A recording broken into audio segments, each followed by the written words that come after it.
Okay, so I'm here with Tamer from Fueled by Macros. Hello. Um, she does nutrition online for a lot of people, and I've got her on here today to speak with us about some of the questions that were asked on the page. So, first of all, would you like to tell everyone a little bit about yourself?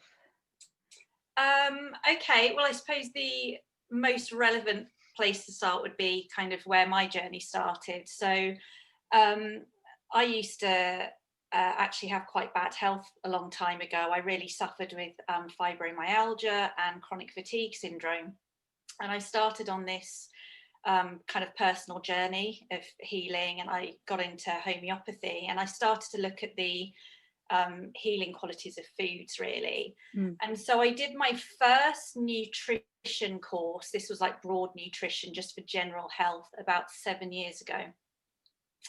And as I started to heal, I was able to start doing amazing things like get into a gym and lifting heavy. And I met my coach, who I'm still with today, Logan Usher of Apex. And he kind of got me started on this journey and got me into powerlifting. Um, and my first ever meet was actually a champion Yeah, with you, Faye. So that was awesome. I And get I, that a lot actually. People go, "My first comp was one of yours." I'm like, yeah, that doesn't run so blooming many of them. yeah. And it's lovely because since then our paths have crossed a lot at other competitions. And I had a lot of fun doing a bit of strongman-y stuff with you the other week That was good. as well, That was which was before good. lockdown. Yes, Yeah. yes, before lockdown. Have to Mm. say that, of course. Yeah. Um, yeah, so, but as with a lot of people who kind of have got into strength sports and powerlifting, I think you'll agree, because it is a body weight um, governed sport, and you sort of have these classes, weight classes that you have to go into. I kind of quite quickly got sucked into the whole cutting weight, Yeah. and all of that. And to be honest, it messed me up in a lot of ways, and I ended up with a lot of issues that I didn't have in the first place, physically, health wise, but also just kind of a bit of disordered eating and body dysmorphia, and being so worried about living in my I competition think body I think weight. that people take things to the extreme a lot, don't they? And it's easy to do when you're like, oh, I have to cut for this and I have to cut for that, and then you end up, yeah, realizing how much this isn't normal. Yeah. Yeah, no, exactly. And it can be a really tough thing to break out of, I Mm. think. No, Um, I agree. I've been there as well. yeah, that's it. So, but anyway, off the back of that, I basically then went on to study in sports nutrition. And so now, although I help people with general health, I also do a lot of work with athletes and general population, regular exercises with performance, a lot of strength sports, power lifters, and kind of because of the journey I went through, I really do tie a lot of coaching into that to help them sort of having the right mindset about Mm. going into things with a healthier approach, Yeah. and trying to break free of that kind of disordered eating cycles that you can very easily slip into as a competitor. Yeah. And that's exactly why I made the group that the weight cut wagon, because I realized it was coming to that time of year where one, as far as from the powerlifting point of view, there's going to be a lot of people that suddenly haven't competed for a year that think, oh, I'm going to have to cut weight now, to go back, into a weight class. I am one of them. I compete in the 63s and I'm currently sitting a little bit above that. I'm not really bothered, to be fair, because I've got plenty of Lockdown time. life. So, Lockdown yeah, it's whatever. life. And then, but I'll cut when I'll get down there when I need to, and I'm not going to do anything crazy to do it. But I realise there are a lot of people out there that might be, and also getting into the whole January thing of when everyone decides that they're going to cut weight.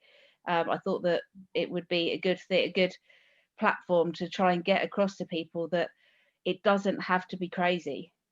Mm. And in it's better that it's not crazy. It's good that it's, you know, enjoying eating, enjoying food, enjoying the process, and just making those choices that are going to help you to get to where you want to be. And you don't necessarily have to be eating brown rice and broccoli every day. Yes. I'm so glad that you have set up that Facebook group for your clients and friends, and you know, to inspire people and kind of reinforce that healthier message, because people do tend to be caught up in this perpetual rat race cycle of, you know, putting weight on over the year, and oh, it's January, I have to cut. Yeah, And also, like we were talking about as well, a little bit of athlete mindset of sometimes being so laser focused and relentless of the goal of cutting weight, or you know, wherever it is you're at in your cycle, that people lose sight of just the long term, having yeah, a healthy body, a healthy life, and doing things in like a sustainable, yeah. balanced way, right? Something that you can carry on and just do, and it's a lifestyle, and you end up actually enjoying it. You Yeah. know? Yeah. And that's what I'm all about as a coach. Yes, I will get people to their goals, whether they want to gain muscle, whether they want to cut weight, whatever needs to be done. But it's also looking at, what are you doing? What are your values as a human being? Are you a mum? Are you a dad? Are you busy with work? Do you like to travel? Have you got other things going on in your life that actually you just need to live and exist for? Yeah, You know, exactly. other than that 2 hours on a platform. Yeah. And sometimes being, you know, being a mum, and I know you're a mum as well, that Yeah. like my kids, my oldest two aren't particularly fussy, but my younger one is, and occasionally I get in from work and I'm like, I just don't want to cook 3 different meals today. You know, I'm not going to do that, and I'm going to have, you know, the crap out the freezer that the kids are going to eat, because that is just easier for me right now, and it's a lot less stress. And you know, and sometimes that's okay. And it's when you go, you know what, this isn't the norm, this isn't what we do all the time, but this is sometimes the best choice right now, because that's all I can do. And yes, I'll probably chuck some more veg in than my 9-year-old would have, but like, it's essentially, you know, it's, you know, I've got sausage and chips out the freezer because that is what I can eat right now. You know, Mm. and to not beat myself up about that is something that has taken a long time to come to terms with, and going, oh no, well, I've just fallen off, it's all rubbish, I've, you know, I've let myself down, I've let everyone down. It's like, no, I'm a mum and I'm busy and I'm tired. You know. My mantra is always progress over perfection, and I think we have to actually show our children that we're balanced, Mm. because on the flip side, when you are hyper focused and you're kind of living in that athlete mindset 365 days of the year, when actually you're only competing 3 days out of that Yeah, year, yeah, exactly. your kids notice when you are weighing every gram of food, and they notice you getting on the scales to check your body weight every morning. Uh-huh.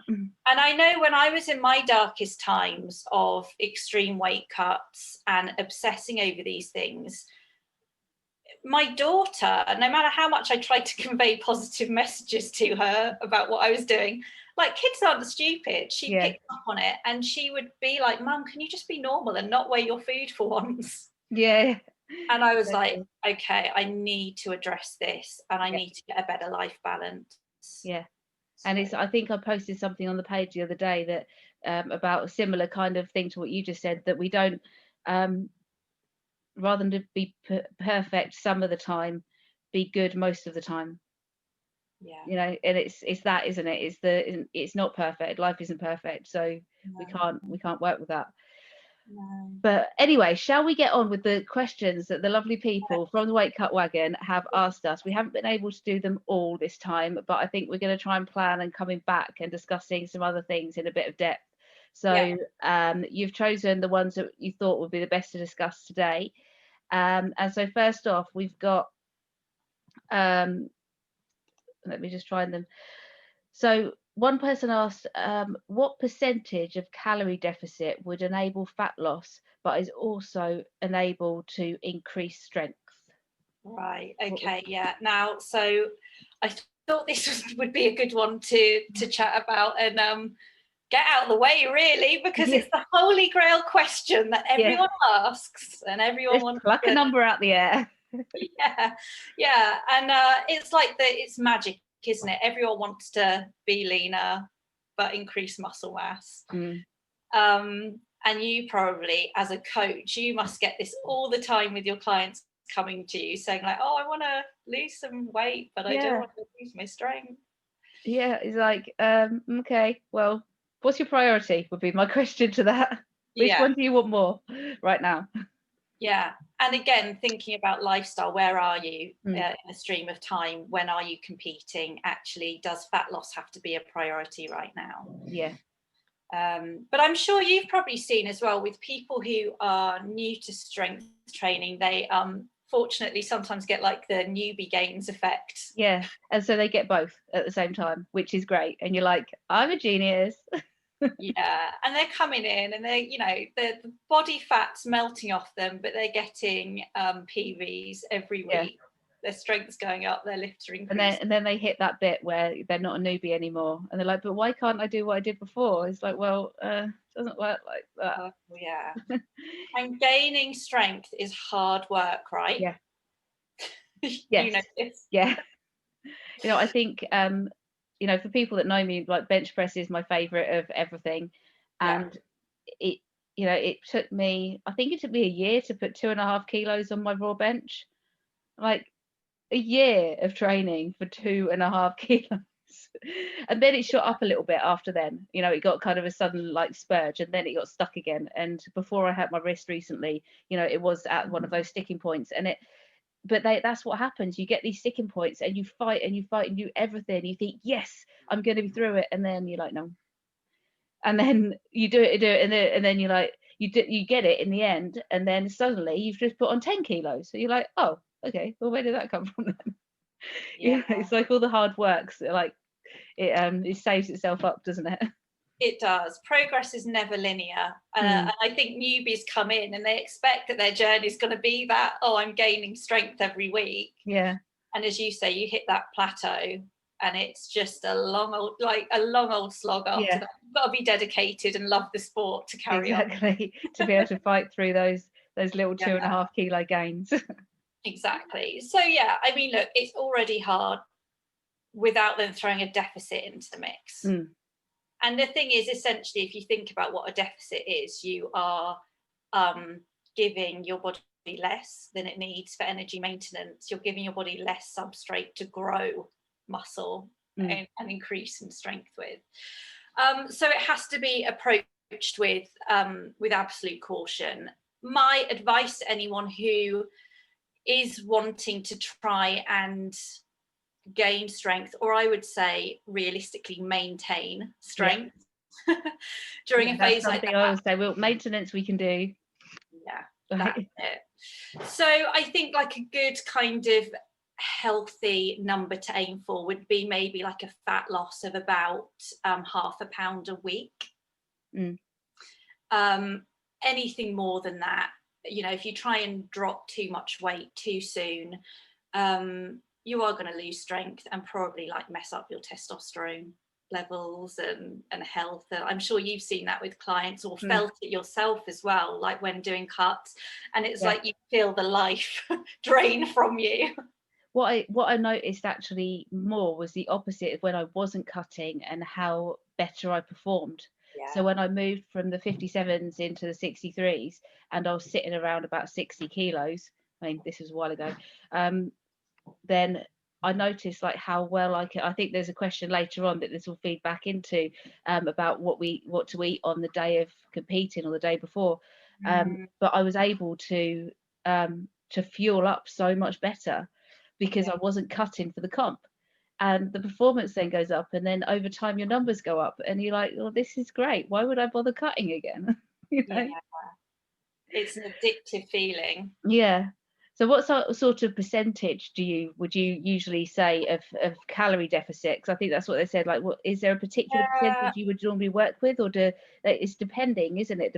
Like to the person and their activity levels and what they're doing, isn't it?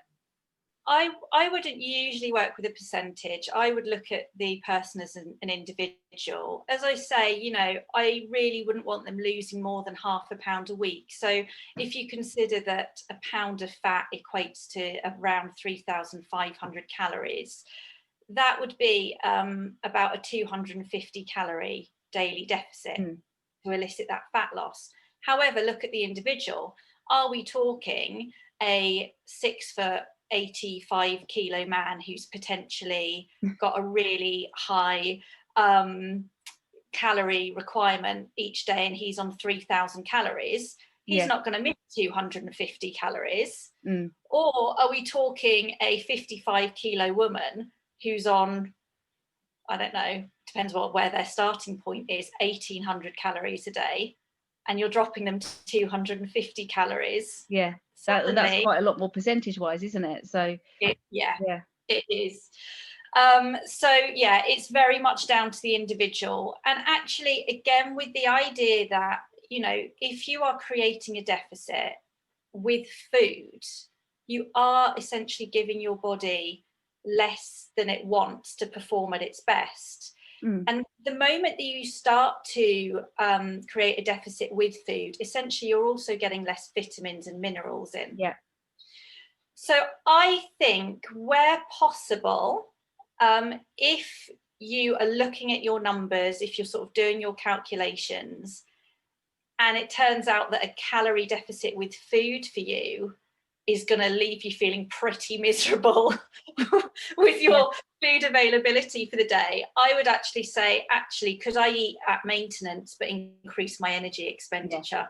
Yeah, definitely. And create a deficit that way. Yeah. So that kind of leads on to the next question a bit as well. So they say, what should I eat and when? Protein heavy / carb heavy meals, pre and post training, rest days, etc. Basically, how to maximize my training performance and recovery by knowing what to eat and when. Okay. Yeah. So it depends what the stimulus is. I would say. Is this someone in strength sport? This is somebody in strength sports that asked this, yeah. Okay, fine. So yeah. Powerlifter. Right, yeah. So again, we would be definitely like performance focused with that. So they've asked about, I'm just reading the question back here, protein heavy. So the more proteiny meals and the more carby meals and yeah, so I wouldn't look to make a particular meal protein heavy. I would try to spread out my protein feedings throughout the day. So if you're someone who's counting macros, I'm just going to do this with really basic quick maths because I'm awful at maths. If my target was 100 grams of protein a day and I was having 5 meals throughout the day, I would try and aim to have around circa 20 grams of protein. Because it doesn't actually matter if you have it around the training, is it, so much? It's more having it throughout the day and keeping that consistent, would you say? Well, I would treat the pre and the post-training meals with importance for sure. And certainly in the post-training meal, you would definitely want to get a feeding of protein in there.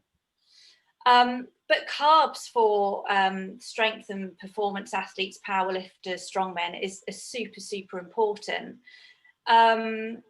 So after resistance training, the rate of protein breakdown and synthesis increases. So it's very, very important that you recover and feed well. Now, carbs are actually protein sparing. So when you eat carbohydrates, they're providing your body with glycogen, replenishing your muscles. Yep, which you just used in a session. Exactly. So recovery meals are super, super important. And a lot of people, when they are trying to cut weight, will often go and cut carbs. Carbs are the enemy. Yeah, exactly.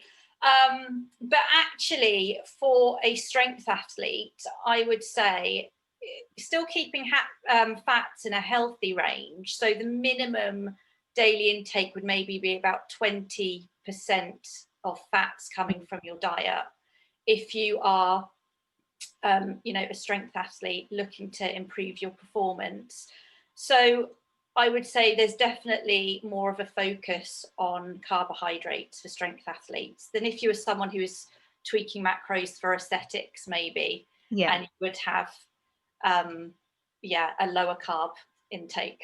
Yeah, and I agree. Like, people often seem to neglect the carbs a lot, and think of them as the bad things, and I think that's a lot to do with the media and the way that things have been portrayed recently. Like, there's such an emphasis on high protein, high protein, high protein. It's like, yes, it is good to have, you do need enough protein, and I think that there was generally a deficit in protein before. People weren't maybe not eating enough, so people were saying, okay, eat loads of protein, and they're like, okay, well, all I'll eat is protein then.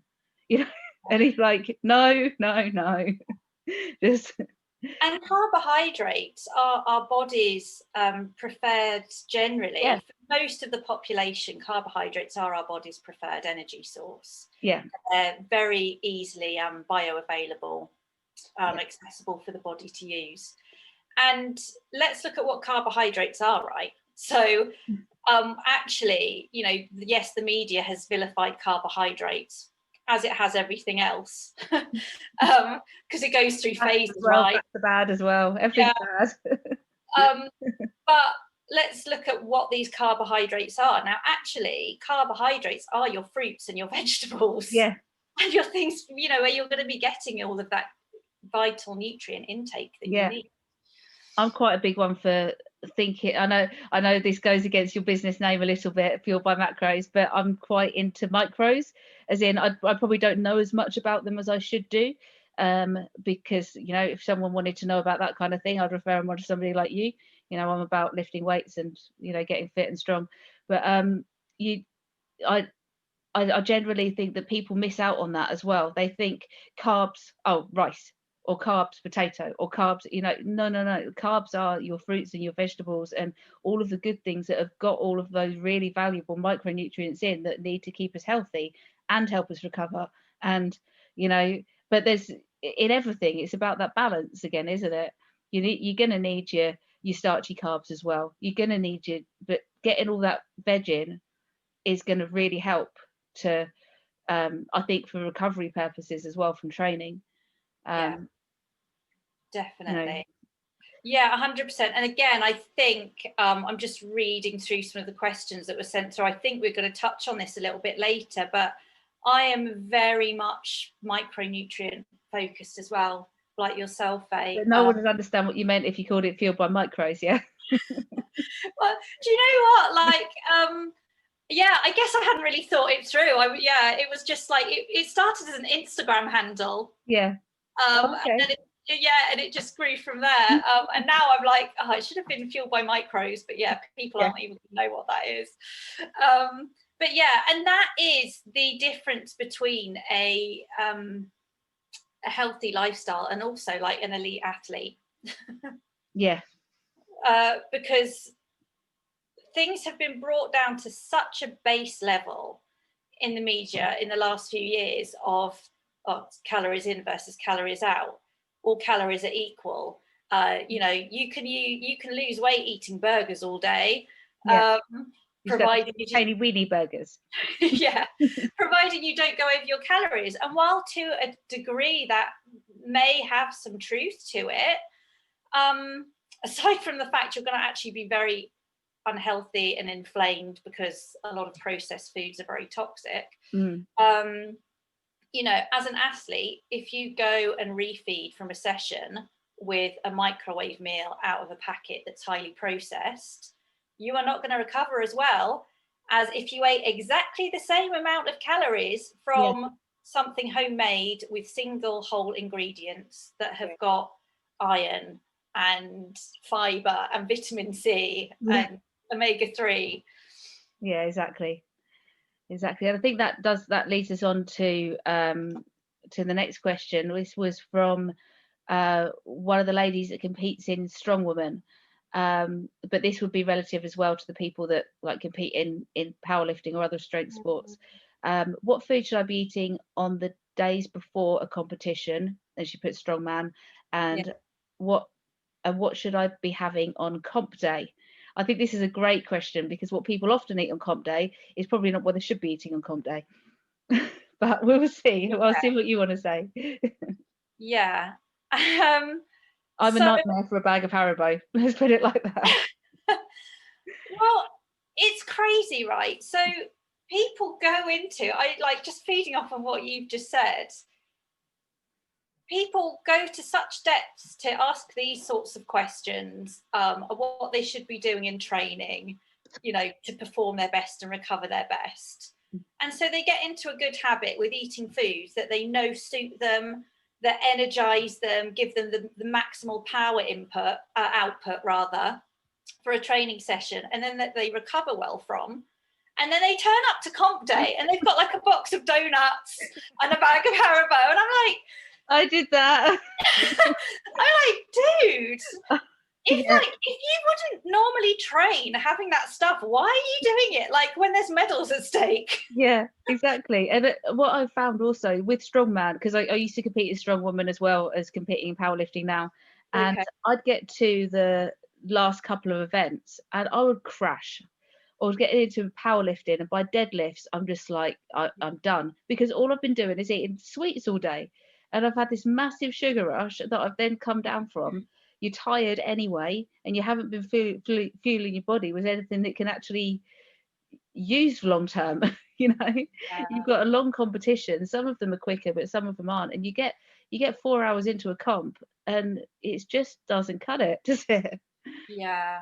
And there is a lot of waiting around with Mm. strength sport competitions, with powerlifting and you know, strongman eventing. And so if you're not careful, your blood sugar levels are going to be like doing this if Yeah. you're eating the wrong stuff, and you're going to be peaking in between your lifts and then crashing by the time you've got to the Yeah. platform. So really, you know, if you're doing this yourself, or if you're with a nutritionist, you should not be doing anything different on comp day to what you will have tested out already in your prep. Mm. So I would say, if you are doing strongman, for example, so I know you hold your eventing days, don't you? Yeah. For people to come and kind of practice all of that stuff.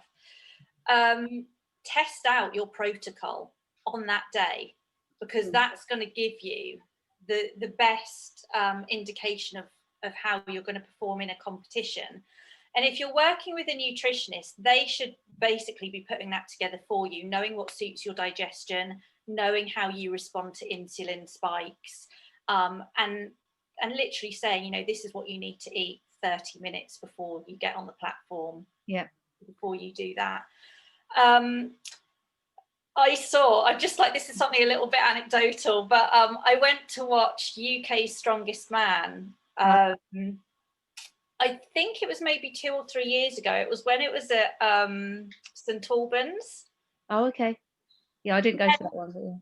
Yeah, so I went to watch that, and I was watching the car deadlift event, and Paul Benton stopped mid deadlifts, and he was projectile vomiting.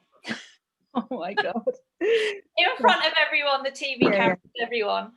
And he was then speaking like to the presenter afterwards. And he said that what he'd done was, like, before going out, someone had offered him their pre-workout that he'd never tried before, never had before. Oh no. And he thought he'd just give it a go. And of course, it didn't agree with him. And that really affected his event. And that just stuck in my mind, probably just because it was quite a grim thing to watch. But you don't really want to be doing anything new and adding in unknown elements in a comp day. No, I completely agree. And although I don't actually stick to that very often, as I say, I'm really bad for turning up with Haribo. There are times that I have actually thought about it and gone, no, I'm gonna, stick to this. Especially, I think the worst one was I competed once at a bench press comp, but that was abroad, and then I came back to compete at the English Championships 2 days later. So there was a lot of flying. There was a lot of, it was crazy. Competing 2 days apart is also silly anyway. And then was when I really thought about it, because I had to weigh in twice. I had to, so make weight twice and really keep things dialed down. And I actually felt like I performed pretty well, because I'd been so focused on it for the whole time and through both the competitions, not doing what I'd normally do, and turn up with cakes and sweets. Yeah. Yeah. I think I'm not vilifying any of that stuff, because actually it can be used to really good effect. But for me personally, my approach going into a competition is, after I've weighed in, I know that there's going to be at least an hour, if not two, before I'm going to be lifting. So I would get in my good kind of normal pre-training meal that I have, which for me is like my porridge oats with some protein, maybe a bit of dark chocolate. Get that in. Make sure that with that dosing of carbs, that my muscle glycogen stores are just kind of topped up and I'm primed, ready to go. And then all I would do after that, generally, for the rest of the day, is I would just be topping up with small bits, just to keep that kind of nice even keel of energy throughout the day. So it might be a bit of fruit loaf, or some banana, nothing too big and heavy that's gonna require my body to send loads of blood and energy to digesting a big meal in my stomach. Because I want my blood in my muscles, not in my stomach, right? Yeah, exactly. People often wouldn't want to eat a lot on comp day, and I think that's what people struggle with sometimes, which is why they go for the easy things like the sweets or whatever. But if you can just keep topping up with little things like that, like you say, a fruit loaf or a banana, or some sort of I've made flapjacks and stuff before, which is always a good thing, just to keep you going and keep you ticking over all day. That isn't going to be something that you're going to have to eat a lot of, because I don't know, I'm personally, I don't get nervous in that way. That stops me, nothing stops me being able to eat, to be fair. But still, I know that some people do really struggle with getting the food in, so it's those decent carbs that are going to be easy for your body to deal with, I suppose, isn't it? And something like flapjacks are great, because you don't need to eat a huge amount of them, but they're very energy dense, they're quite calorific. So those are really good. But then, towards the end of a meet, when my energy levels are dropping and I've bonked, I'm hitting that wall, that is the time when I'm like, right, okay, now I need to caffeinate, and I need to get some sweets down me, and the Haribo comes out, and I might have some Tangfast sticks, because I do like a Tangfast stick. So it's just knowing when to utilise those things, really. And maybe going into the deadlift at the end, or into the last event when you're tired, and that's when you're going to go, right, now I need a sugar hit. That's it. So I'm literally like Little Miss Nutritionist all the way, to bench press, and then about half an hour before deadlifts, I'm like, okay, it's DEFCON mode now. It's caffeine and it's sweets. I'm actually, but people sometimes ask me what pre-workout I take. I'm like, coffee. Coffee, tea, and I've always got a cup of tea or coffee when I'm competing, apart from if I'm lifting equipped, because you don't want to be stuck in a suit and then need the toilet. That doesn't work so well. I can only imagine. I've seen some of your videos of you sort of getting in and out of your equipped suit, and it looks like a workout in itself. It really is. It really is, especially if you get stuck in it, and then you've got to get out, and then you've got to warm up for the next one, and So I think that moves us on to the last question for today. How much of an impact do you think the less healthy foods, as in higher sugar and fat, have on training and progress versus the same calories with healthy food? So a little bit, but more to do with the long term, I suppose, not just the on the day. If people were having that whole burger, after training thing, rather than getting the proper micro and macronutrients in. I'm so pleased that someone had the gumption to ask this. I really am, because you know, people always want to get to a goal quick, and they want like a, you know, we're all so geared up for instant gratification, I think, and all of these fad diets out there, you know, promote results in 10, you know, 8 weeks or 10 weeks. But, you know, what are you doing to get to that point? Are you having pseudo foods? Are you having lots of low calorie foods that are actually really highly processed, have no nutrients in them, are a chemical storm for your body? One of the ones that brings to mind, and this has been going on for a long time, is the Weight Watchers stuff. You've got Weight Watchers meals, the Weight Watchers bars, and you're like, Yeah, no, seriously, you're yeah, promoting this to people. I went along. I didn't go along to a Weight Watchers thing. I was, my kids were at a class in the next room at a sports centre, and this Weight Watchers class was in there. It was when Elliot was a baby, my little girl, and so I went in there just to try and feed her while they were setting up. And this woman was like, yeah, that's fine, you can come in, you can set up. And she's just, all she does to set up this Weight Watchers thing was to lay out stuff on a table, all this processed food. And I was just thinking, oh my god, I'm gonna have to leave before I say something. yeah, yeah, that's it. And you really do have to question, like, these things that are put out in the media as fact and as healthy, where's the money behind that? Who's backing that advertising? Yeah, You exactly. know? But let's look at us as human beings. Our preferred source of energy is carbohydrates. Why? Because that's what grows from trees and out of the ground. Yeah. Long term, we should all just be looking really to be focused on a diet that is full of whole ingredients. Does it look the same on my plate as it does on the plant? Yeah. Okay. Really basic, My simple things. steak doesn't look quite like that, but Yeah. But you know, even then, again, it's like, you know, where are these protein sources coming from? Am I getting them from good kind of whole sources? yeah. Or am I relying purely on whey protein shakes, Yeah. supplements? Am I relying solely on protein bars? Again, I'm not vilifying that stuff. There's you know, a time and a place for all these things. But you need to look at what percentage of your diet is coming out of a packet. Yeah. Um, And like I said at the beginning, those days when I get home and it's just fingers and chips out the freezer because I haven't got the energy to do anything else or the will or anything.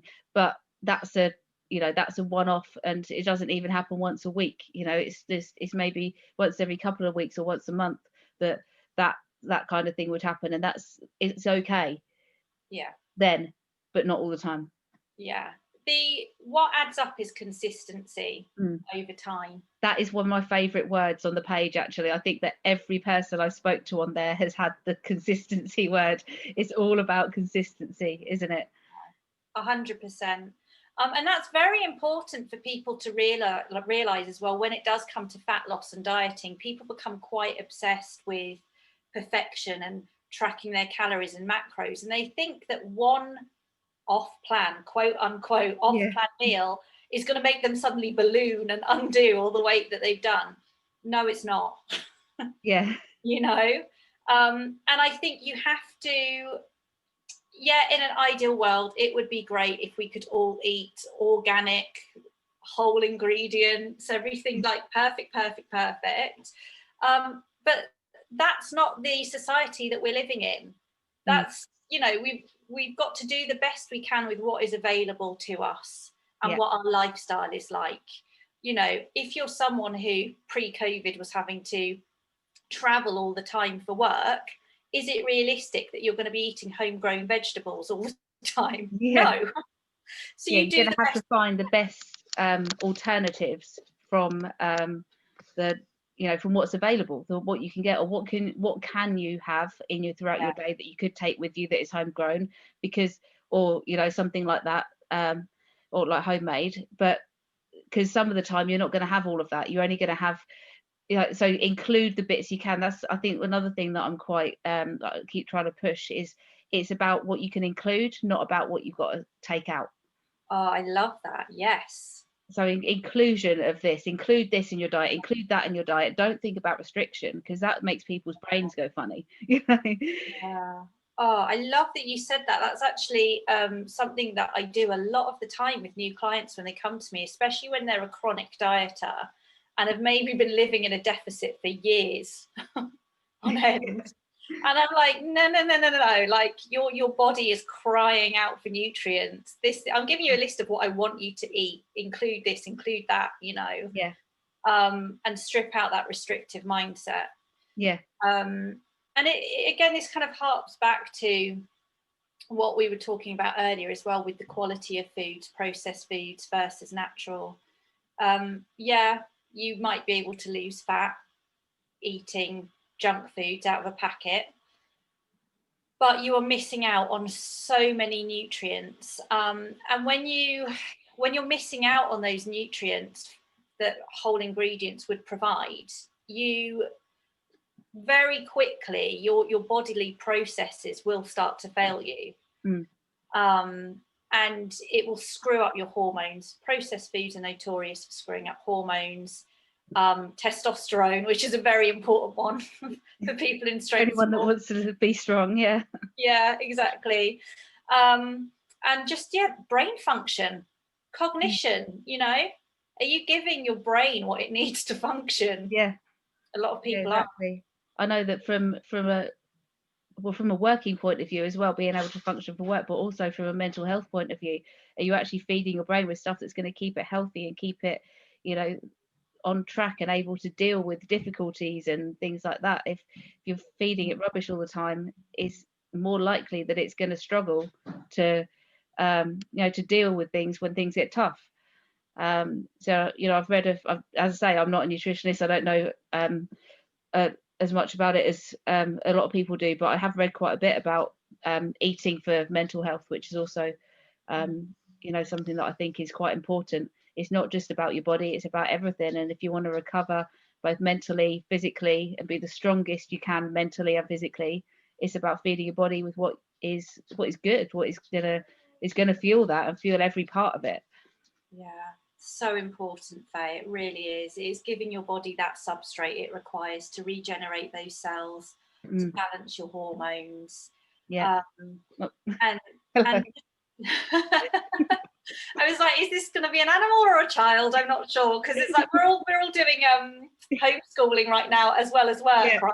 Yeah, exactly. So it's just madhouse. I know.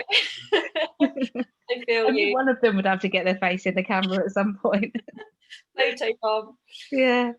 Oh, brilliant. Well, I think that wraps up the questions for today. So thank you very much for spending the time to talk to me and give all that information. I hope the people on the page find it really valuable. I'm sure they will be putting comments and everything on there too. But if we could meet again at some point to answer some more questions, and I'm sure more will arise afterwards as well. But I think that was fantastic. So thank you very much for being on today. Oh, you're very welcome, Faye. Thank you so much for asking me. I'm really happy that you're doing this and to kind of be a part of helping kind of put those healthier, more balanced messages out there. And I would absolutely love to come back and answer the rest of the questions another day. Lovely. Thank you. See ya.